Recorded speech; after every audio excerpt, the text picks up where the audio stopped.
క్రీస్తునందు ప్రియమైనటువంటి దేవుని సంగమా, మన ప్రభువును రక్షకుడైనటువంటి యేసుక్రీస్తు నామంలో మీ అందరికీ నా హృదయపూర్వక వందనాలు తెలియజేస్తున్నాను.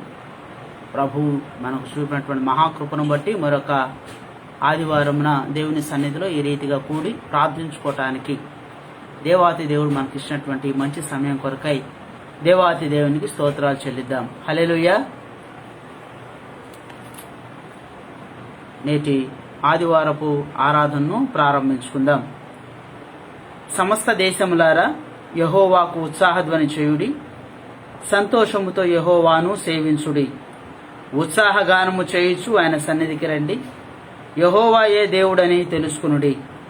ఆయనే మనలను పుట్టించను, మనం ఆయన వారము, మనం ఆయన ప్రజలము, ఆయన మేపు గొర్రెలము. కృతజ్ఞతార్పణలు చెల్లించుచు ఆయన గుమ్మములలో ప్రవేశించుడి. కీర్తనలు పాడుచు ఆయన ఆవరణములలో ప్రవేశించుడి. ఆయనను స్తుతించుడి, ఆయన నామమును గణపరచుడి. యెహోవా దయాళుడు, ఆయన కృప నిత్యముండును, ఆయన సత్యము తరతరములుండును. ప్రార్థన చేసుకుందాం. ప్రార్థన చేసుకుని నేటి ఆరాధన ప్రారంభించుకుందాం. ప్రార్థన. మహాపరిశుద్ధుడా, మా గొప్ప తండ్రి, నీ ఉన్నతమైన నామానికి వందనాలు, స్తోత్రాలు ప్రభువా. తండ్రి, గడిచిన కాలమంతయు నీ రెక్కల చాటును మమ్మలను క్షేమంగాను సురక్షితంగాను కాపాడిన విధానం కొరకు నీకు వందనాలు. ఈ సమయంలో మా తండ్రి, ఈ యొక్క పరిశుద్ధ దినాన వాక్యమై ఉన్న మీరు మాతో మాట్లాడుతూ రమ్మని, ఇదిగో మా దేవా, మరి వెత్తబడుతున్న వాక్యం మా అందరి హృదయాల్లో ఫలించినట్లుగా నీ కృప అనుగ్రహించమని యేసు నామాన ప్రార్థిస్తూ ఉన్నాము తండ్రి, ఆమేన్. కీర్తన పాడి దేవుని నామాన్ని మహింపరుచుకుందాం.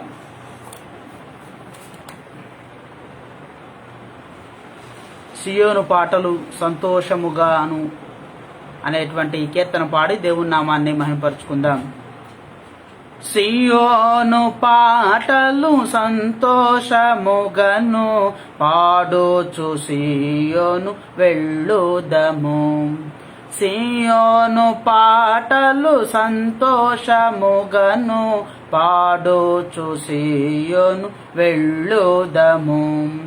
లోకాన శాశ్వతమానందమేదియు లేదని చెప్పెను ప్రియుడేసు. లోకాన శాశ్వతమానందమేదియు లేదని చెప్పెను ప్రియుడేసు. పొందవలేని లోకమునందు కొంతకాలమెన్నో శ్రమలు. పొందవలేని లోకమునందు కొంతకాలమెన్నో శ్రమలు. సియోను పాటలు సంతోషముగను పాడుచు సియోను వెళ్ళుదము. ఐగుప్తును విడచినట్టి మీరు అరణ్య వాసులే ఈ ధరలో. ఐగుప్తును విడచినట్టి మీరు అరణ్య వాసులే ఈ ధరలో. నిత్య నివాసములే దిలలో నా నేత్రాలు కానను పై నిల్పుడి. నిత్య నివాసములే దిలలో నా నేత్రాలు కానను పై నిల్పుడి. సియోను పాటలు సంతోషముగను పాడుచు సియోను వెళ్ళుదము. మహారాణి పోలిన చేదైన స్థలముల ద్వారా పోవలసి ఉన్ననేమి. మారాను పోలిన చేదైన స్థలముల ద్వారా పోవలసి ఉన్ననేమి. నీరక్షకుండగు యేసే నడుపును, మారాని తనదు మాట నమ్ము. నీరక్షకుండగు యేసే నడుపును, మారాని తనదు మాట నమ్ము. సియోను పాటలు సంతోషముగను పాడుచు సీయోను వెళ్ళుదము. ఐగుప్తు ఆశలు అన్నీయు విడచి రంగుగా యేసుని వెంబడించి, ఐగుప్తు ఆశల అన్నీయు విడచి రంగుగా యేసుని వెంబడించి, పాడైన కోరహు పాపంబు మానే విధేయులై వేరాజిల్లుడి. పాడైన కోరహు పాపంబు మాని విధేయులై వేరాజిల్లుడి. సియోను పాటలు సంతోషముగను పాడుచు సియోను వెళ్ళుదము. ఆనందమయ పరలోకము మనది, అక్కడ నుండి వచ్చునేసు. ఆనందమయ పరలోకము మనది, అక్కడ నుండి వచ్చునేసు. సియోను గీతము సొంపుగా కలసి పాడేదము ప్రభు యేసుకు జై. సియోను గీతము సంపుగా కలసి పాడేదము ప్రభు యేసుకు జై.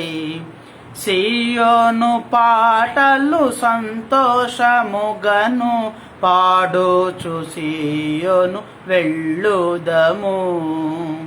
హల్లెలూయా. ఈ సమయంలో పరిశుద్ధ గ్రంథం నుండి కీర్తనల గ్రంథము 109వ కీర్తన 5 వచనాల వరకు ఉన్నటువంటి లేఖన భాగనాన్ని చదువుకుందాం. కీర్తనల గ్రంథము 109వ సంకీర్తన 1 నుంచి 5 వరకు ఉన్నటువంటి వచన భాగనాలను నేను చదువుతున్నాను.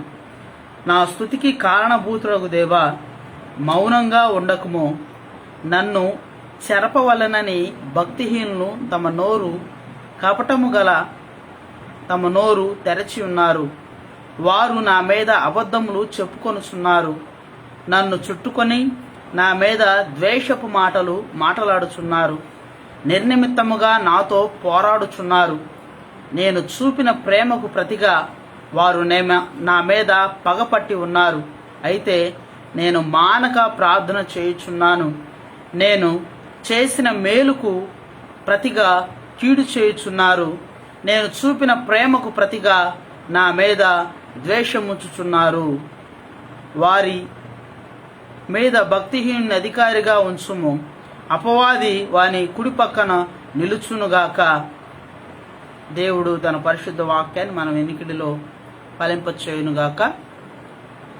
క్రీస్తునందు ప్రియమైనటువంటి దేవుని సంగమా, దేవుని ప్రజలారా, ఈ లైవ్ వీక్షిస్తున్నటువంటి మీ అందరికీ కూడా మరొకసారి యేసుక్రీస్తు నామంలో నా యొక్క హృదయపూర్వక వందనాలు తెలియజేస్తున్నాను. నేటి ప్రత్యేక లేఖన ధ్యానాంశముగా పరిశుద్ధ గ్రంథం నుండి కీర్తన గ్రంథము 62వ సంకీర్తన 11, 12 వచనాలు నేను చదువుతున్నాను. బైబిల్లో ఉన్నటువంటి వారు తెరచి చూసేటువంటి ప్రయత్నం చేయండి. కీర్తన గ్రంథము 62వ సంకీర్తన 11, 12 వచనాలు నేను చదువుతూ ఉన్నాను. బలము తనదని ఒక మారు దేవుడు సెలవిచ్చెను, 2 మార్లు ఆ మాట నాకు వినబడెను. ప్రభువా, మనుషులందరికీ వారి వారి క్రియల చొప్పున నీవే ప్రతిఫలమిచ్చుచున్నావు. కాగా కృప చూపుటయు నీది. ప్రార్థన చేసుకుందాం. ప్రార్థన చేసుకుని నేటి లేఖనాన్ని ధ్యానం చేసుకుందాం. ప్రార్థన. మహాపరిశుద్ధుడా, మా గొప్ప తండ్రి, నీ ఘనమైన నామానికి వందనాలు, స్తోత్రాలు ప్రభువా. ప్రత్యేకంగా ఈ సమయంలో ప్రభువా, నీవు మా పక్షంగా ఉండి మా ప్రార్థన ఆలకిస్తూ ఉన్నందుకు నీకు వందనాలు. ఇదిగో మా తండ్రి, పాటల ద్వారా నిన్ను స్తుతించి ఉన్నాం. ఇదిగో ప్రభువా, నీ లేఖనాల మీద ధ్యానం చేసుకోబోతూ ఉండగా వాక్యమై ఉన్న మీరు మాతో మాట్లాడమని, మీరే సమస్త మహిమ ఘనత ప్రభావాలు పొందుకోమని, ఈ లైవ్ వీక్షిస్తున్నటువంటి బిడ్డలతో కూడా ప్రభువా మీరు మాట్లాడుతూ రమ్మని యేసు నామాన ప్రార్థిస్తూ నాము తండ్రి, ఆమెన్. క్రీస్తునందు ప్రియమైనటువంటి దేవుని కుమారులారా, కుమార్తెలారా, మరొకసారి అందరికీ యేసుక్రీస్తు నామంలో నా హృదయపూర్వక వందనాలు. ప్రభు యొక్క మహాకృప, ఈ యొక్క కోవిడ్ టైం, పాండమిక్ టైంలో కూడా దేవుడు మనలను క్షేమపు బాటలో నడిపించి ఏ తెగులు మన గుడారాలను సోకకుండా దీర్ఘాయువుతో మనల్ని తృప్తిపరుస్తూ, ఇదిగో దేవుడు మనకిచ్చినటువంటి ఈ యొక్క మంచి ఆయుష్కాలాన్ని బట్టి దేవాతి దేవునికి మనం రుణస్థులమే ఉంటూ ఉన్నాం. ప్రత్యేకంగా ప్రతిసారి మీతో చెబుతూ ఉన్నటువంటి రీతిగానే మరొక ఆదివారం చూడటానికి, మరొక పరిశుద్ధ దినాన ప్రభు సన్నిధిలో మనం సంతోషించటానికి నిజంగా దేవుడు మనకిచ్చినటువంటి అవకాశాన్ని బట్టి, ఈ ఆయుష్ను బట్టి దేవాతి దేవునికి మనము స్తోత్రాలు చెల్లించబద్దులమవుతూ ఉన్నాం. ఒక్కసారి మన యొక్క హృదయపూర్వకంగా ప్రభువుకు స్తోత్రాలు చెల్లిద్దాం. హల్లెలూయా. రైట్, చదవబడినటువంటి లేఖన భాగము కీర్తన గ్రంథము 62వ సంకీర్తన 11-12 వచనాలు రాయబడుతున్నటువంటి మాట. బలము తనదని ఒక మారు దేవుడు సెలవిచ్చెను, రెండవ మారు ఆ మాట నాకు వినబడెను అనేటువంటి మాట. క్రీస్తునందు ప్రియమైనటువంటి వారలారా, ఈరోజు మన లేఖన ధ్యానాంశముగా క్రైస్తవుని యొక్క బలం అనేటువంటిది ఎక్కడ దాగి ఉంది అనేటువంటి అంశాన్ని ఈరోజు మనం ధ్యానం చేసుకోబోతూ ఉన్నాం. ఇదిగో మనందరికీ తెలుసు, ఈ భూలోకంలో బలమైనటువంటి, బరువులు ఎత్తగలిగినటువంటి బలమైనటువంటి జంతువు ఏది అని అంటే అది ఏనుగు అని చెప్పొచ్చు. అలాగే నీటిలో బలం కలిగినటువంటిది ఏది అని అంటే మొసలి అని చెప్పొచ్చు. ఏది ఒక కొలనుకు సంబంధించి. సముద్రంలో బలమైనటువంటిది ఏది అని అంటే తిమింగళము అని చెప్పొచ్చు. క్రీస్తునందు ప్రియమైనటువంటి వారలారా, ఈ లోకంలో మనం జీవిస్తూ ఉన్నప్పుడు ఒక విశ్వాసిగా, ఒక క్రైస్తవునిగా మన బలం అనేటువంటిది ఎక్కడ దాగి ఉంది, మన బలం అనేటువంటిది ఏంటి అని మనం ఒకసారి ఆలోచన చేస్తూ ఉన్నట్లయితే మనకు తెలిసినటువంటి అంశాలని నేను మరలా మీకు జ్ఞాపకం చేసేటువంటి ప్రయత్నం చేస్తాను. మీరు వాక్యాన్ని చదువుతూ ఉన్నట్లయితే మొదటిగా క్రైస్తవుని యొక్క బలం ఎక్కడ దాగి ఉన్నది అని అంటే వారి యొక్క మోకాళ్లలో ఆ బలం అనేటువంటిది దాగి ఉంది. మీరు వాక్యం చూస్తున్నట్లయితే మత్తయి సువార్త 8వ అధ్యాయము మొదటి 4 వచనాలు ఈ రీతిగా రాయబడతా ఉన్నాయి. ఆయన ఆ కొండ మీద నుండి దిగి వచ్చినప్పుడు బహుజన సమూహములు ఆయనను వెంబడించెను.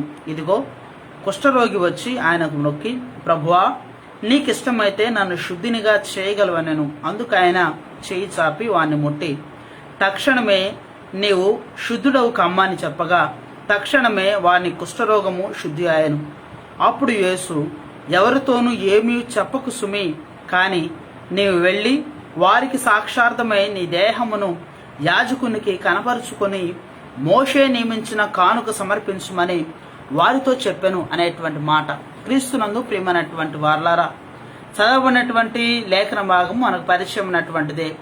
యేసుక్రీస్తు ప్రభువారు కొండ మీద ప్రసంగం చేసిన తర్వాత, అంటే మత్తయి సువార్త 5వ అధ్యాయము, 6వ అధ్యాయము, 7వ అధ్యాయము, ఈ 3 అధ్యాయాలు కూడా కొండ మీద ప్రసంగం అని అంటారు. ఈ కొండ మీద ప్రసంగం చేసిన తర్వాత ఆ ప్రసంగం చేసి దిగి వస్తున్నటువంటి సమయంలో ఒక కుష్ఠరోగి చేస్తూ వస్తున్నటువంటి పని ఏంటి? ఈ కుష్ఠరోగి ఏం చేస్తూ వచ్చాడు అనంటే యేసుక్రీస్తు ప్రభువారి ఎదుటికి వెళ్ళి మోకాళ్ళలోనే, ప్రభువా, నీకిష్టమైతే నన్ను శుద్ధినిగా చేయగలవు అని ప్రార్థన చేస్తూ వచ్చినట్లుగా లేఖనాల్లో రాయబడతా ఉంది. ఇదిగో చాలాసార్లు ఈ యొక్క కుష్ఠరోగి యొక్క విధానాన్ని, జీవిత శైలిని మనం ఆలోచన చేస్తున్నట్లయితే ఇశ్రాయేల్ యొక్క ధర్మశాస్త్ర ప్రకారము ఎవరైనా కానీ కుష్ఠరోగాన్ని కలిగి ఉంటే వారు పాళెం వెలుపల, అనగా ఊరి వెలుపల వారు నివాసం చేయాలి.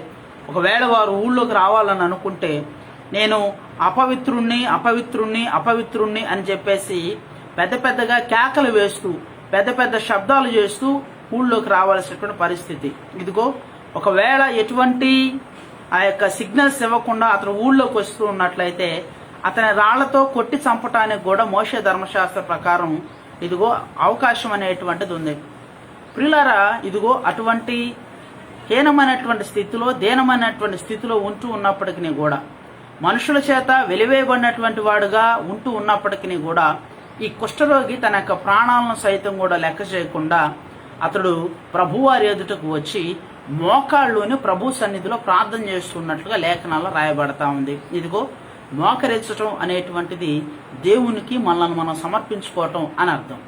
మోకరించటం అనేటువంటిది దేవునికి మనల్ని మనం సమర్పించుకోవటం అని అర్థం. అలాగే దేవుని ఎదుట మనం తగ్గింపు స్వభావాన్ని కలిగి ఉండటం, తగ్గించుకోవటం అనేటువంటి దానికి కూడా ఇది అర్థం అనేటువంటిది చేకూరుతూ వస్తూ వచ్చింది. కనుక క్రీస్తునందు ప్రియమైనటువంటి దేవుని కుమారులారా, కుమార్తెలారా, అతని యొక్క బలం మోకాళ్ళలోనే దాగి ఉంది. దేవుని వద్ద నుండి స్వస్థత పొందుకోవటానికి అతడు చేసినటువంటి ఆ మోకాళ్ళ ప్రార్థనే అతని జీవిత విధానాన్ని మార్చింది. క్రీస్తునందు ప్రియమైనటువంటి దేవుని సంగమా, ఈరోజు కూడా మన పరిస్థితులు కూడా లోకంలో మనం జీవిస్తూ ఉన్నప్పుడు, ఈ కరోనా సమయంలో కూడా మనం కూడా అటువంటి కుష్ఠరోగి వలె మనం కూడా దౌర్భాగ్యమైనటువంటి జీవితాలు మనం అనుభవిస్తూ వస్తూ ఉన్నాం. ఈ రోజున ఇదిగో ఆ కుష్ఠరోగి అయితే అపవిత్రుని అరుచుకుంటూ రావటానికి అవకాశం ఉంది. కానీ ఈరోజు ఎవరికైనా కరోనా సోకుతూ ఉన్నట్లయితే ఎవరు కూడా పైకి చెప్పుకోలేనటువంటి పరిస్థితి. క్రీస్తునందు ప్రియమైనటువంటి వారలారా, ఇదిగో ఆ విపత్కర భయంకర పరిస్థితి నుంచి అతడు తప్పించుకోవటానికి అతడు మోకాళ్ళ యొక్క బలమే అతనికి సహాయం చేసింది. అతడు మోకాళ్ళ యొక్క ప్రార్థనే తన జీవితాన్ని మార్చివేసింది. ఈరోజు ఈ లైవ్ వీక్షిస్తూ దేవుని యొక్క వాక్యాన్ని వింటూ ఉన్నటువంటి నీవు నేను కూడా ఆలోచన చేయవలసినటువంటి ఒక విషయము, మన బలము క్రైస్తవునిగా ఎక్కడ దాగి ఉంది అనంటే మన మోకాళ్ళ ప్రార్థనలోనే దాగి ఉంది.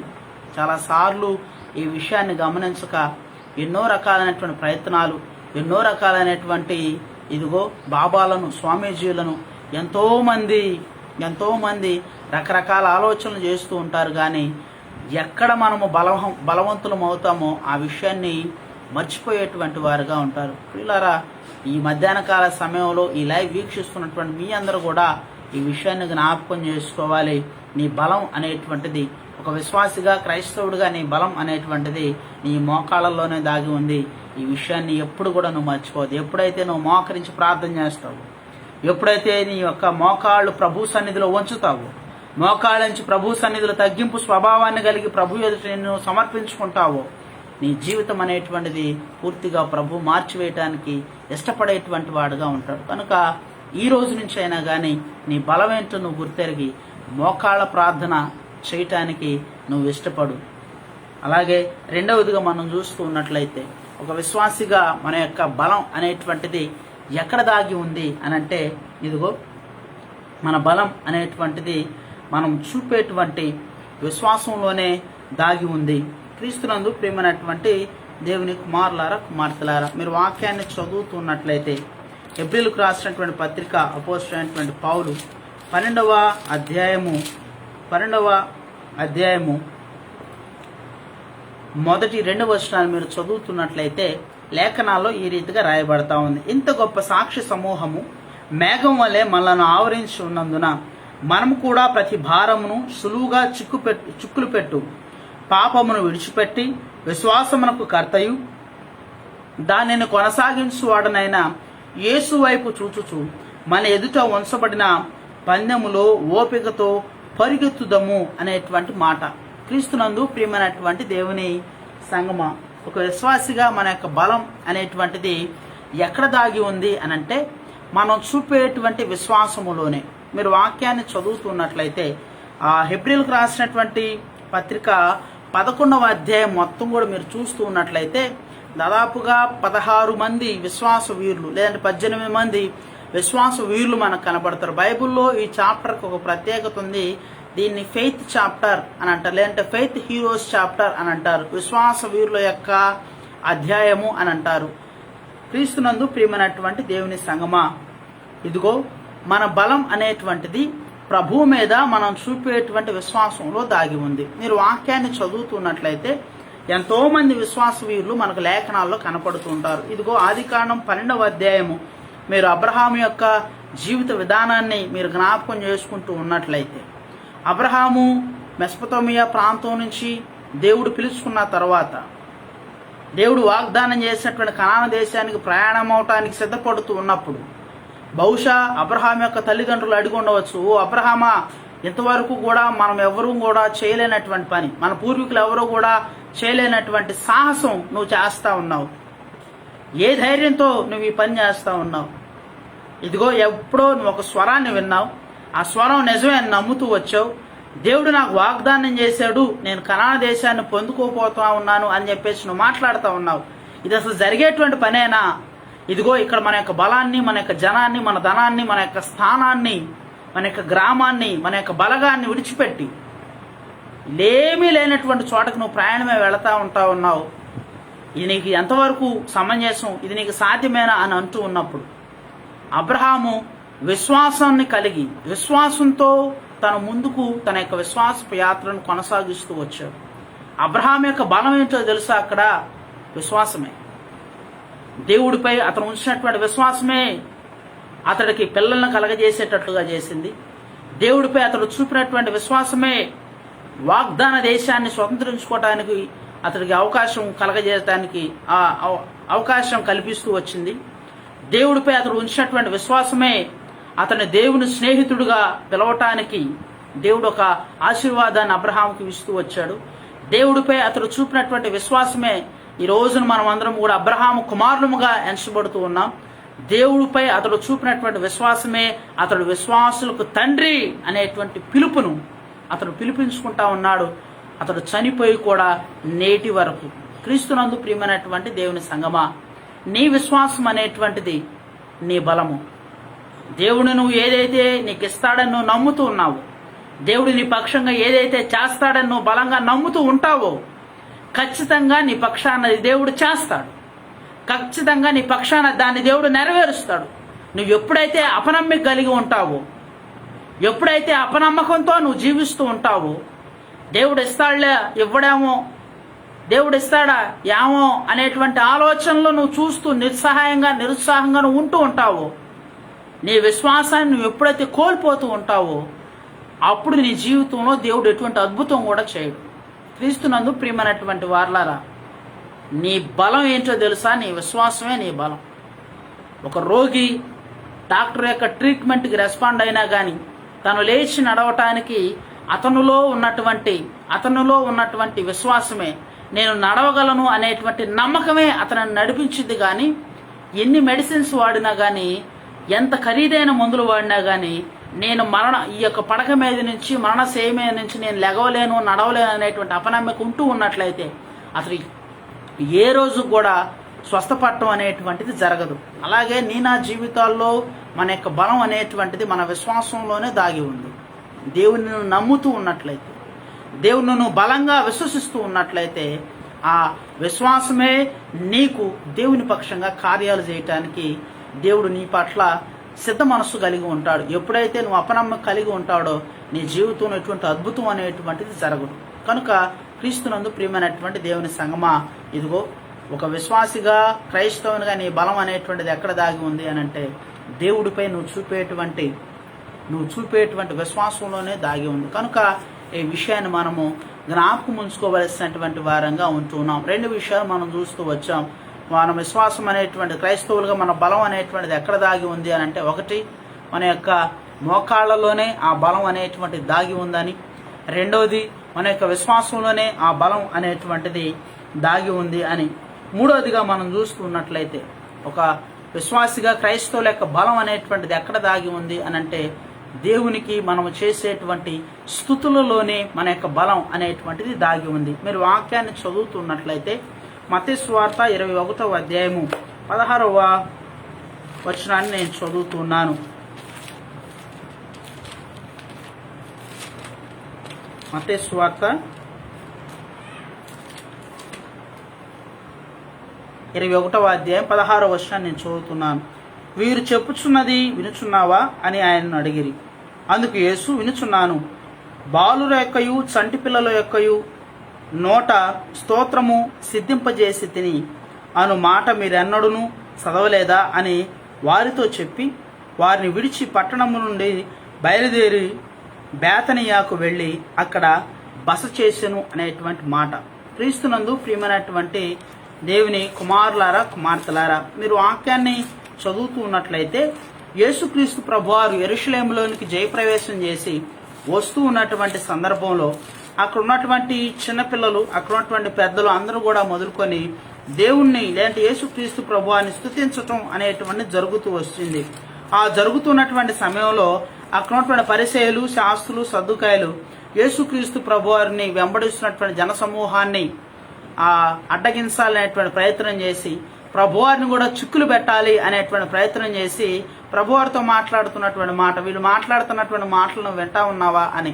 అప్పుడు ప్రభువారు చెబుతూ ఉన్నాడు, ఇదిగో బాలుల యొక్కయు చంటి పిల్లల యొక్కయు స్తుతుల మూలంగా నేను ఒక దుర్గాన్ని స్థాపించాను అని కూడా లేఖనాల్లో రాయబడుతున్నట్లుగా మనకు కనబడుతుంది. అవును, ఒక విశ్వాసిగా, ఒక క్రైస్తవునిగా మన యొక్క బలం ఎక్కడుందో తెలుసా? మనం చెప్పేటువంటి స్తుతులలోనే, దేవునికి మనము చెల్లించేటువంటి కృతజ్ఞతాస్తుతుల్లోనే మన బలం అనేటువంటిది దాగి ఉంది. ప్రియులారా, మనము జాగ్రత్తగా పరిశీలన చేస్తూ ఉన్నట్లయితే ఎన్నో భయంకర పరిస్థితుల్లో నుంచి, ఎన్నో విపత్కర పరిణామాల్లో నుంచి మనలను గట్టెక్కించింది, మనలను క్షేమంగా భూమిపై నిలిపింది దేవునికి మనము చెల్లించినటువంటి స్తుతులే. మీరు వాక్యాన్ని చదువుతూ ఉన్నా, వాక్యాన్ని దాటి మనం బయట ఆలోచన చేస్తూ ఉన్నా, అనేక సార్లు రాత్రికాల సమయాల్లో అపవాది చేత శోధించబడుతూ, ఆత్మల చేత శోధించబడుతూ, అపవాది యొక్క తంత్రాల్లో ఇరుక్కుపోయినటువంటి వారు చెప్పేటువంటి మాట ఒక విశ్వాసిగా ఏంటి అనంటే, ఇదిగో దేవునికి స్తోత్రాలు చెల్లించు, దేవునికి స్తుతించు, రక్తస్తుతి అని చెప్పు, యేసు రక్తమే అని చెప్పు, శిలువ రక్తమే జయమని చెప్పు అని ఎప్పుడైతే మన నోటి గుండా ఎప్పుడైతే దేవుణ్ణి స్తుతించటం ప్రారంభిస్తామో, ఆ స్తుతుల ద్వారా అపవాది యొక్క దుర్గాలు అనేటువంటివి పడదోయబట్టం అనేటువంటి జరుగుతూ వచ్చింది. క్రీస్తునందు ప్రియమైనటువంటి వారలారా, ఆ స్తుతి ద్వారానే దేవుడు మన జీవితంలో కూడా మరొక మెట్టులోనికి మనల్ని ఎక్కించేటువంటి వాడుగా ఉంటాడు. ఎందుకో తెలుసా? ఇదిగో ప్రతి చిన్న విషయానికి కూడా మనం దేవునికి కృతజ్ఞతాస్తుతులు చెల్లిస్తూ ఉన్నట్లయితే దాన్ని బట్టి దేవుడు మన పక్షంగా సంతోషించేటువంటి వాడుగా ఉంటాడు. నా బిడ్డ ఏది ఇచ్చినా గానీ వద్దనకుండా, ఏది ఇచ్చినా గానీ చిన్నబుచ్చుకోకుండా, ఏది ఇచ్చినా గానీ ఇది కాదు నాకు ఇంకా పెద్దది కావాలి అని అనకుండా చిన్నదాంతోనే నా బిడ్డ సంతోషిస్తా ఉన్నాడు, నా కుమారుడు నా కుమార్తె సంతోషిస్తుంది అని దేవుడు మన పక్షంగా సంతోషిస్తూ మనం చెప్పేటువంటి స్తుతికి ఆయన ఆసీనుడై, లేదంటే మన స్తుతిని గైకొంటూ ఇంకా అత్యధికమైనటువంటి ఆశీర్వాదాలు మనకి ఇవ్వడానికి సిద్ధంగా ఉన్నటువంటి దేవుడుగా లేఖనాల్లో మనకు కనబడుతున్నాడు. క్రీస్తునందు ప్రియమైనటువంటి దేవుని సంగమ. అలాగే ఎరికో అనేటువంటి పట్టణాన్ని కొలవటానికి కూడా ఇశ్రాయేలీయులు కొమ్ముబోర్లు ఊదుతూ, ఇదిగో దేవుణ్ణి స్తుతిస్తూ ఆ ఎరికో పట్టణం చుట్టూ తిరుగుతూ బలమైనటువంటి ఆ కోటలను పడగొడుతూ వచ్చారు. దేవుణ్ణి స్తుతించటాన్ని బట్టే ఈ రోజున నీ ముందు ఉన్నటువంటి ఎటువంటి అపవాది దుర్గాలైనా కానీ, ఎటువంటి గడ్డు సమస్యలైనా కానీ, ఎటువంటి నీ చేత కాదు, నా వల్ల కాదు, ఇది పెద్దది అని నువ్వు ఏదైతే భావిస్తూ ఉన్నావో, నీ జీవితంలో ఏదో పెద్ద అడ్డుబండగా ఉందని నువ్వు నమ్ముతూ ఉన్నావో, దాన్ని నువ్వు పడగొట్టాలి అని అంటే కేవలము దేవుణ్ణి స్తుతించటం ద్వారానే ఆ దుర్గాన్ని, ఆ అపవాది యొక్క కోటను బద్దలు కొట్టగలవు. క్రీస్తునందు ప్రియమైనటువంటి దేవుని సంగమా, ఈ విషయాన్ని మనం ఖచ్చితంగా జ్ఞాపకం చేసుకోవాలి. ఒక విశ్వాసిగా మన యొక్క బలం అనేటువంటిది, ఒక క్రైస్తవునిగా మన యొక్క బలం అనేటువంటిది మనం చెప్పేటువంటి స్థుతుల్లోనే దాగి ఉంది.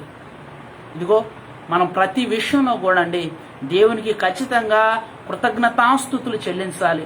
ఆహారం తీసుకునేటువంటి విషయంలో కానీ, ఇదిగో ప్రయాణం చేసేటువంటి విషయంలో కానీ, వస్త్రాలు ధరించేటువంటి విషయంలో కానీ, నూతన వస్తువులు కొనుక్కునేటువంటి విషయంలో కానీ, ఏ విషయంలో అయినా కానీ ఎప్పుడైతే దేవునికి కృతజ్ఞతాస్తుతులు చెల్లిస్తామో దాని ద్వారా మనం ఇంకా అత్యధికంగా ఆశీర్వదించబడేటువంటి వారంగా ఉంటాం. కనుక క్రీస్తునందు ప్రియమైనటువంటి దేవుని సంగమా, దేవుని ప్రజలారా, ఈ లైవ్ వీక్షిస్తున్నటువంటి మీ అందరూ కూడా ఈ విషయాన్ని జ్ఞాపకం చేసుకోవాలి. దేవుని స్తుతిస్తూ ఉన్నట్లయితే ఆ స్తుతులే నీ జీవిత స్థితిగతిని మారుస్తాయి అనేటువంటి విషయాన్ని 3 విషయాలు మనం నేర్చుకుంటూ వచ్చాం. ఇదిగో ఒక విశ్వాసిగా మన బలం అనేటువంటిది మన మోకాళ్ళల్లో దాగి ఉందని, ఒక విశ్వాసిగా మన బలం అనేటువంటిది మనము చూపేటువంటి విశ్వాసంలో దాగి ఉందని, ఒక విశ్వాసిగా మన బలం అనేటువంటిది మనం చెప్పేటువంటి స్తుతుల్లో దాగి ఉందని ఈ విషయాన్ని మనం జ్ఞాపకం చేసుకోవాలి. చివరిగా ఇంకొక 2 విషయాలు నేను మీతో పంచుకుంటాను. ఇదిగో ఒక విశ్వాసిగా మన బలం అనేటువంటిది ఎక్కడ దాగి ఉంది అనంటే మనం చేసేటువంటి ఉపవాస ప్రార్థనలో దాగి ఉంది. క్రీస్తునందు ప్రియమైనటువంటి దేవుని కుమారులారా, కుమార్తెలారా, మీరు లేఖనాలను మీరు ధ్యానం చేస్తూ ఉన్నట్లయితే మత్తయి సువార్త 6వ అధ్యాయంలో ఉపవాసం చేసేటువంటి విధానాన్ని ప్రభువారు మనకు నేర్పిస్తూ రావటం అనేటువంటిది జరిగింది. ఇదిగో 6వ వచనము 5వ వచనం 6వ అధ్యాయం 5వ వచనం దగ్గర నుంచి కొన్ని మాటలు నేను చదువుతూ ఉన్నాను. మరియు మీరు ప్రార్థన చేయనప్పుడు వేషధారుల వలె ఉండవద్దు, మనుషులకు కనబడవలనని సమాజ మందిరముల్లోనూ వీధుల మూలల్లోనూ నిలిచి ప్రార్థన చేయటం వారికి ఇష్టము. వారు తమ ఫలము పొంది ఉన్నారని నిశ్చయముగా మీతో చెప్పుచున్నాను. నీవు ప్రార్థన చేయనప్పుడు నీ గదిలోనికి వెళ్ళి తలుపు వేసి రహస్యమందున్న నీ తండ్రికి ప్రార్థన చేయము. అప్పుడు రహస్యమందు చూచు నీ తండ్రి నీకు ప్రతిఫలం ఇచ్చును అనేటువంటి మాట. అలాగే మీరు కింద వచనాలు కూడా చదువుతున్నట్లయితే 16వ వచనంలో కూడా ఈ మాట రాయబడతా ఉంది. 6వ అధ్యాయం మత్తయి సువార్త 16 నుంచి, మీరు ఉపవాసం చేయనప్పుడు వేషధారుల వలె దుఃఖముఖులై ఉండకుడి, తాము ఉపవాసము చేయుచున్నట్లుగా మనుషులకు కనబడవలనని వారు తమ ముఖమును వికారము చేసుకుందురు. వారు తమ ఫలము పొంది ఉన్నారని నిశ్చయముగా మీతో చెప్పుచున్నాను. ఉపవాసం చేయుచున్నట్లు మనుషులకు కనబడవలనని కాక రహస్యమందున్న నీ తండ్రికి కనబడవలనని నీ ఉపవాసం చేయనప్పుడు నీ తల అంటుకొని నీ ముఖము కడుక్కొనుము. అప్పుడు రహస్యమందు చూచుచున్న తండ్రి నీకు ప్రతిఫలం ఇచ్చును అనేటువంటి మాట. క్రీస్తునందు ప్రియమైనటువంటి దేవుని సంగమా, ఉపవాస ప్రార్థనలోనే మన యొక్క బలం అనేటువంటిది దాగి ఉంది. చాలాసార్లు మనం ప్రార్థన చేయటానికి ఇష్టపడతాం, కానీ ఉపవాస ప్రార్థన చేయటానికి మనం ఇష్టపడం. మనం ఏదైనా ఒక విషయాన్ని గురించి ఇతరులతో ఘర్షణ పడినప్పుడు, కుటుంబంలో ఏదైనా సమస్య ఎదురవుతూ ఉన్నప్పుడు, వారితో ఘర్షణ పడుతూ ఉన్నప్పుడు, ఎందుకనో మరి 1 రోజు కానీ 2 రోజులు కానీ మనం ఆకలితో కడుపు మార్చుకోవటానికి కూడా మనం ఇష్టపడతాం, కానీ ఉపవాస ప్రార్థన దేవుని సన్నిధిలో చేయటానికి మనం ఇష్టపడం. ఎందుకనో ఉపవాస ప్రార్థన అని అనగానే ఆ రోజే మనకి ఆకలి అయింది, ఆ రోజే మనకి సమస్యలు ఎదురవుతూ ఉంటాయి, ఆ రోజే మనకు సమయం కుదరదు. క్రీస్తునందు ప్రియమైనటువంటి వారలారా, నిజంగా మీరు ఆలోచన చేయవలసినటువంటి ఒక అంశము ఉపవాస ప్రార్థన అనేటువంటిది చాలా శక్తి కలిగినటువంటిది. మన బలం అనేటువంటిది ఉపవాస ప్రార్థనలోనే దాగి ఉంది. ఎన్నో కఠినమైనటువంటి పరిస్థితులను, ఎన్నో చేయి దాటిపోయినటువంటి పరిస్థితులను కేవలం ఉపవాస ప్రార్థన ద్వారానే మనం పొందుకోగలం. మీరు వాక్యాన్ని చదువుతున్నట్లయితే లేఖనాల్లో ఎన్నో వృత్తాంతాలు మనకు కనబడుతూ ఉంటాయి. ఇదిగో యేసుక్రీస్తు ప్రభువారి దగ్గరికి ఒక వ్యక్తిని తీసుకొని వస్తారు వారి యొక్క తల్లిదండ్రులు. ఇదిగో నా యొక్క కుమారుడు దురాత్మ చేత బాధపడుతూ ఉన్నాడు. ఇదిగో ఎక్కడైతే ఆ దురాత్మ వీడికి పడుతుందో వీడక్కడే నురుగక్కుని ఉంటాడు. నీ శిష్యుల దగ్గరకు వీడిని తీసుకుని వెళ్ళాం, కానీ నీ శిష్యులకు ఇతన్ని స్వస్థపరచడం చేత కాలేదు అని చెబుతూ ఉన్నప్పుడు ప్రభువారు మాట్లాడుతున్నటువంటి మాట, నమ్ముట నీ వలనైతే నమ్మువానికి సమస్తము సాధ్యమే అనేటువంటి మాట. అలాగే ప్రభువారు వారితో పర్సనల్గా మాట్లాడుతూ చెప్పేటువంటి మాట, ఇలాంటివి మీరు చేస్తూ ఉన్నప్పుడు ఉపవాస ప్రార్థనతో చేస్తే మీకు ఎక్కువ ప్రతిఫలం కలుగుతుంది అని ప్రభువారు మాట్లాడుతున్నట్లుగా లేఖనాల్లో మనకు కనబడతా ఉంది. క్రీస్తునందు ప్రియమైనటువంటి దేవుని సంగమా, ఈ రోజున పరిస్థితులు అననుకూలంగా ఉన్నాయి. ఉపవాసం చేయటం అనేటువంటిది కష్టంతో కూడినటువంటి పనే. ఎందుకంటే మనలో ఉన్నటువంటి ఇమ్యూనిటీ పవర్ ఎప్పుడైతే మనం ఆహారం తీసుకోవటం తగ్గిపోయిద్దో అప్పుడు వెంటనే మనలో ఉన్నటువంటి ఇమ్యూనిటీ పవర్ కూడా తగ్గిపోతా వచ్చింది. కనుక మనకు ఉన్నటువంటి అనుకూల సమయంలోనే ఉపవాస ప్రార్థన ద్వారా అనేక మేళ్ళు మనం పొందుకోవాలి. ఎన్నో సందర్భాల్లో కష్టతరమైనటువంటివి, మానవ అతీతమైనటువంటివి, దేవుని యొక్క సింహాసనాన్ని కదిలించేటువంటి బలం ఒక విశ్వాసిగా మన యొక్క ఉపవాస ప్రార్థనతోనే అది సాధ్యం. క్రీస్తునందు ప్రియమైనటువంటి దేవుని సంగమా, ఉపవాస ప్రార్థన మీకు చేయటం అలవాటు లేకపోతే ఉపవాస ప్రార్థన చేయటం అలవాటు చేసుకోండి. ఖచ్చితంగా దేవుడు నీ యొక్క జీవితాన్ని పూర్తిగా మార్చివేసేటువంటి వాడుగా ఉన్నాడు. క్రీస్తునందు ప్రియమైనటువంటి వారలారా, ఒక విశ్వాసిగా నీ యొక్క బలం అనేటువంటిది, నా యొక్క బలం అనేటువంటిది ఎక్కడ దాగి ఉందో తెలుసా? మన యొక్క ఉపవాస ప్రార్థనలోనే. ఇదిగో ఈ యొక్క విషయాన్ని మనము జ్ఞాపకం ఉంచుకోవలసినటువంటి వారంగా ఉంటూ ఉన్నాం. 4 విషయాలు మనం నేర్చుకుంటూ వచ్చాం. మన యొక్క విశ్వాస యొక్క బలం, క్రైస్తవుల యొక్క బలం అనేటువంటిది ఎక్కడ దాగి ఉంది అని అంటే, మొదటిగా వారి యొక్క మోకాళ్ళ ప్రార్థనలో దాగి ఉందని, రెండవది వారు చేసేటువంటి స్తుతుల్లో దాగి ఉందని, మూడవది వారు చూపేటువంటి విశ్వాసంలో దాగి ఉందని, నాలుగవది వారి యొక్క ఉపవాస ప్రార్థనలో క్రైస్తవుని యొక్క బలం అనేటువంటి దాగి ఉందని మనం నేర్చుకుంటూ వచ్చాం. చివరిగా ఒక విషయాన్ని చెప్పి నా లేఖనాన్ని నేను ముగించేటువంటి ప్రయత్నం చేస్తాను. క్రైస్తవునిగా మన యొక్క బలం, ఒక విశ్వాసిగా మన యొక్క బలం అనేటువంటిది ఎక్కడ దాగి ఉంది అని అంటే, మనం కార్చేటువంటి కన్నీళ్లలోనే ఆ యొక్క బలం అనేటువంటిది దాగి ఉంది. క్రీస్తునందు ప్రియమైనటువంటి దేవుని కుమారులారా, కుమార్తెలారా, మీరు లేఖనాన్ని చదువుతూ ఉన్నట్లయితే ప్రభువారు కన్నీటి ప్రార్థనకు ఖచ్చితంగా జవాబును, ఖచ్చితంగా సమాధానాన్ని ఇచ్చేటువంటి వాడుగా ఉంటాడు. ప్రభు చిత్తమైతే ప్రార్థనలో ఉన్నటువంటి అనుభవాలను, రకాలను నేను మరొకసారి మీతో పంచుకునేటువంటి ప్రయత్నం చేస్తాను. చాలాసార్లు శక్తి హీనమని మనం అనుకుంటూ ఉంటాం, కానీ కాదండి. ఎప్పుడైతే నువ్వు కన్నీరు గార్చి ప్రభు సన్నిధిలో దేని కొరకైతే నువ్వు మొరపెడతావో, దేని కొరకైతే నీ యొక్క కన్నీరు ప్రభు సన్నిధిలో కార్చుతావో, ఖచ్చితంగా నీ కన్నీటి ప్రార్థన ప్రభు యొక్క సింహాసనాన్ని కదిలించింది. ఖచ్చితంగా నీ కన్నీటి ప్రార్థన ఖచ్చితంగా దేవుని యొక్క హృదయానికి తాకిద్ది. నీవు దేని కొరకైతే ప్రార్థన చేస్తావో ఖచ్చితంగా దేవుడు దాన్ని నీకు సమకూరుస్తాడు. క్రీస్తునందు ప్రియమైనటువంటి దేవుని సంగమా, ఒకసారి మీ గుండెల మీద చేసుకొని చెప్పండి, ఎన్నాళ్ళు అవుతుంది మీరు కన్నీటి ప్రార్థన చేసి? ప్రార్థనలో మీరు కన్నీరు కార్చి ఎన్ని సంవత్సరాలు అయిపోతా ఉంది, ఎన్ని నెలలు అయిపోతా ఉంది? నీ కుటుంబము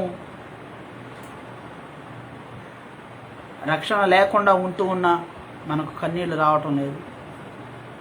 మన కుటుంబాలు నరకానికి పాత్రులుగా చేయబడుతూ ఉన్నా మన కన్నీళ్లు రావటం లేదు. మన హృదయాలు అనేటువంటి కఠినపరచబడినవి. క్రీస్తునందు ప్రియమైనటువంటి వారలారా, ప్రతి ప్రశ్నకి కూడా బైబిల్లో సమాధానం ఉంది. అలాగే ప్రభువుని అడిగే ప్రతి ప్రశ్నకి కూడా నీ దగ్గరే సమాధానం ఉంది. నువ్వు కన్నీటి ప్రార్థన చేయగలుగుతూ ఉన్నట్లయితే ఖచ్చితంగా దేవుడు నీ యొక్క స్థితిని మార్చడానికి ఇష్టపడేటువంటి వాడుగా ఉంటాడు. మీరు వాక్యాన్ని చదువుతూ ఉన్నట్లయితే మీకు తెలిసినటువంటి వ్యక్తి హిజ్కియా అనేటువంటి వ్యక్తి, అతని యొక్క ఆయుష్ దినాలు తగ్గిపోయినప్పుడు నీ ఇల్లు చక్కబెట్టుకో హిజ్కియా అని చెప్పేసి దేవుడు యొక్క స్వరము హిజ్కియాకు వినపడుతున్నప్పుడు, హిజ్కియా ఎప్పుడైతే దేవుని సన్నిధిలో కన్నీటి ప్రార్థన చేస్తూ వచ్చాడో 15 సంవత్సరాలు అతని యొక్క ఆయుష్ కాలం అనేటువంటిది పొడిగించబడింది. క్రీస్తునందు ప్రియమైనటువంటి వారలారా, మనిషికి విలువైనటువంటిది ఆస్తో, అంతస్తులో, బంధువులో, డబ్బో కాదు, కానీ ప్రాణమే మనిషికి విలువైనటువంటిది. ఆ ప్రాణం మనిషిలోంచి పోయినప్పుడు మనిషికి ఎటువంటి విలువైనటువంటిది ఉండదు. ఆ విలువ కలిగినటువంటి దాన్ని తిరిగి దేవుని దగ్గర నుంచి హిజ్కియా ఎలా పొందుకున్నాడో తెలుసా? తన యొక్క కన్నీటి ప్రార్థన ద్వారా. దానికంటే విలువ కలిగినటువంటిది ఏదీ లేదు. నీవు కార్చేటువంటి కన్నీరే నీ జీవిత స్థితిగతిని మార్చిద్ది. నీవు గార్చేటువంటి కన్నీరే నీ పరిస్థితిని తల్లకిందులు చేసిద్ది. నువ్వు ఏ స్థితిలో ఉన్నా కానీ ఖచ్చితంగా దేవుడిని నీ కన్నీటికి కరిగిపోయి నీకు ఇవ్వాల్సినటువంటి ఆశీర్వాదాన్ని, ప్రతిఫలాన్ని ఇవ్వటానికి సిద్ధంగా ఉంటా ఉన్నాడు. క్రీస్తునందు ప్రియమైనటువంటి దేవుని సంగమా, ఒక విశ్వాసిగా నీ బలం నీ కన్నీటి ప్రార్థనలోనే దాగి ఉంది. తెలుసుకో అది. నువ్వు ఎప్పుడైతే నువ్వు కన్నీరు గారుస్తావో నీ కన్నీటి ప్రార్థన దేవుడు వింటాడు. ఆ కన్నీటిని జాగ్రత్తగా ఒక బుడ్డిలో దాచిపెట్టేటువంటి వాడుగా ఉన్నాడు. ప్రియులారా, ఈ విషయాన్ని మనం ఖచ్చితంగా జ్ఞాపకం ఉంచుకోవలసినటువంటి వారంగా ఉంటూ ఉన్నాం. 5 సంగతులను మనం నేర్చుకుంటూ వచ్చాం. క్రైస్తవులుగా మన యొక్క బలం, లేదంటే ఒక విశ్వాసిగా మన యొక్క బలం ఎక్కడ దాగి ఉంది అని అంటే, మనం చేసేటువంటి మోకాళ్ళ ప్రార్థనలోనే దాగి ఉందని, మనం చూపేటువంటి విశ్వాసంలోనే అది దాగి ఉందని, మనం దేవుణ్ణి చెప్పేటువంటి స్థుతుల్లోనే ఆ బలం అనేటువంటి దాగి ఉందని, అలాగే మనం చేసేటువంటి ఉపవాస ప్రార్థనలోనే ఆ బలం అనేటువంటి దాగి ఉందని, మనం కార్చేటువంటి కన్నీళ్లలోనే ఆ బలం అనేటువంటిది దాగి ఉందని మనం నేర్చుకుంటూ వచ్చాం. ఇదిగో ఈ లైవ్ వీక్షిస్తున్నటువంటి మీ అందరూ కూడా బలహీనమని, శక్తిహీనమని ఎప్పుడు కూడా అనుకోవద్దు. మీలో ఉన్నటువంటి ఆయుధాలను, ఈ కన్నీరు అనేటువంటి ఆయుధాన్ని, ఉపవాసం అనేటువంటి ఆయుధాన్ని, మోకాళ్ళ ప్రార్థన అనేటువంటి ఆయుధాన్ని, విశ్వాసము అనేటువంటి ఆయుధాన్ని, స్తుతి అనేటువంటి ఆయుధాన్ని నువ్వు ఖచ్చితంగా చేతబుచ్చుకొని ప్రభు సన్నిధిలో నువ్వు ప్రార్థిస్తూ ఉన్నట్లయితే ఖచ్చితంగా దేవుడు నీకు రావలసినటువంటి ఆశీర్వాదాలు, నీకు ఇవ్వవలసినటువంటి మేళ్లను ఖచ్చితంగా దేవుడు నీ కుటుంబ పక్షంగా నీకు దయచేసేటువంటి వాడుగా ఉంటాడు. కనుక క్రీస్తునందు ప్రియమైనటువంటి దేవుని సంగమా, ఈ విషయాన్ని మనం ఖచ్చితంగా జ్ఞాపకం చేసుకుందాం. ఎప్పుడు కూడా నువ్వు శక్తిహీనుడు అని, బలహీనుడు అని, ఒంటరి వాడినని, నాకెవరూ లేరని నువ్వు ఎప్పుడు కూడా అనుకోవద్దు. ఖచ్చితంగా దేవుడు నీకు, నాకు, నీ కుటుంబానికి, నా కుటుంబానికి తోడే ఉన్నాడు. కనుక దేవుడి కొద్ది మాటలు మన వినికిడిలో ఫలింపచేయునుగాక. ఆమెన్. ప్రార్థన చేసుకుందాం. ఒక చిన్న మాట ప్రార్థన చేసుకుందాం. దయచేసి ఈ లైవ్ వీక్షిస్తున్నటువంటి మీ అందరూ కూడా మీ యొక్క ఇళ్ల దగ్గరే, మీ స్థలాల్లోనే ఉండి కళ్ళు మూసుకోండి. చిన్న మాట ప్రార్థన చేసుకుందాం. నేటి ఆరాధనను ముగించుకుందాం. ప్రార్థన. మహాపరిశుద్ధుడా, మా గొప్ప తండ్రి, నీ ఉన్నతమైన నామానికి వందనాలు, స్తోత్రాలు ప్రభువా. తండ్రి, సహాయాన్ని దయచేయండి. ఈ సమయంలో ప్రభువా, బలహీనమైనటువంటి మమ్మలను మీ ఆత్మతో నింపి వాడుకున్నందుకు నీకు వందనాలు. ఈ లైవ్ వీక్షించినటువంటి ప్రతి ఒక్కరిని మీరు జ్ఞాపకం చేసుకోండి. వారి యొక్క అక్కర్లను, అవసరతలు నీ కృపా సమృద్ధి నుంచి తీర్చమని ప్రార్థన చేస్తున్నాం. వారు ఏదైతే నీ సన్నిధిలో ప్రభువా పొందుకోవాలని ఆశపడుతూ ఉన్నారో, శక్తి వీళ్ళని అనుకుంటూ ఉన్నారో ప్రభువా, ఆ పొందుకోవలసినటువంటి దాన్ని నీ కృపా సమృద్ధి నుంచి తీర్చండి. ఏదైతే శక్తిహీనని అనుకుంటూ ఉన్నారో ప్రభువా, ఆ శక్తిని నీ కృపలో నుంచి వారికి అనుగ్రహించమని ప్రార్థన చేస్తున్నాం. మా కుటుంబాలను, మా సంఘాలను ప్రభువా మీరు ఖాయమని ప్రార్థన చేస్తున్నాం. మాలో మేము ఎవరిని కూడా కోల్పోకుండా ప్రభువా నీ కృప చూపించండి ప్రభువా. మరి కరోనా వైరస్ బారిన పడకుండా నీవే క్షేమాన్ని కలిగించమని ప్రార్థన చేస్తున్నాం. అయా నీ కృపలో మమ్మల్ని జ్ఞాపకం చేసుకోమని, నీ చిత్తమైతే మా యొక్క ఆయుష్ దినాలు పొడిగిస్తూ రమ్మని, ఇదిగో మా తండ్రి, మా సంఘాన్ని, మా సంఘపు సరిహద్దులను మీరు విశాలపరచమని, మా కుటుంబాన్ని, మా కుటుంబాల సరిహద్దులను మీరు విశాలపరుస్తూ రమ్మని, నీవే సమస్త మహిమ ఘనత ప్రభావాలు పొందుకోమని ప్రభువా, నీ చిత్తమైతే మరలా మరొక ఆదివారం నీ సన్నిధిలో కూడి ప్రార్థన చేసుకోవటానికి నీ కృప చూపించమని యేసు నామాన ప్రార్థిస్తూ నామ తండ్రి. ఆమెన్. మన పరమ తండ్రి అయిన దేవుని ప్రేమ, కుమారుడైన యేసుక్రీస్తు ప్రభువారి యొక్క కృప, పరిశుద్ధాత్మ దేవుని యొక్క అన్యోన్య సహవాసము సన్నిధి సదాకాలం మనందరి కుటుంబాలకు తోడే ఉండి నడిపించును గాక. Amen, amen, amen. రైట్. అందరికి వందనాలండి. ప్రియులారా, ఈ లైవ్ వీక్షించినటువంటి మీకు మా యొక్క హృదయపూర్వక వందనాలు. ప్రత్యేకంగా ఒక ప్రార్థన అవసరత జ్ఞాపకం చేసుకోండి. మా యొక్క పాశ్రం గారికి కొద్దిగా బండిలో కాలు పడి లైట్గా యాక్సిడెంట్ అయింది. ఒక 15 కుట్లు దాకా పడ్డాయి. ప్రస్తుతానికి ఇంటి దగ్గర ఉండి ట్రీట్మెంట్ తీసుకుంటా ఉన్నాము. తిరిగి మా సంఘానికి మరలా వెళ్ళాలని మేము ఆశపడతా ఉన్నాము. కనుక మీ యొక్క అనుదిన ప్రార్థనలో జ్ఞాపకం చేసుకుని దేవుడు తన అవసరాలను ముట్టి సంపూర్ణంగా స్వస్థపరచాలని ఒకసారి మీ యొక్క వ్యక్తిగత ప్రార్థనలో జ్ఞాపకం చేసుకోవలసిందిగా కోరుతూ ఉన్నాం.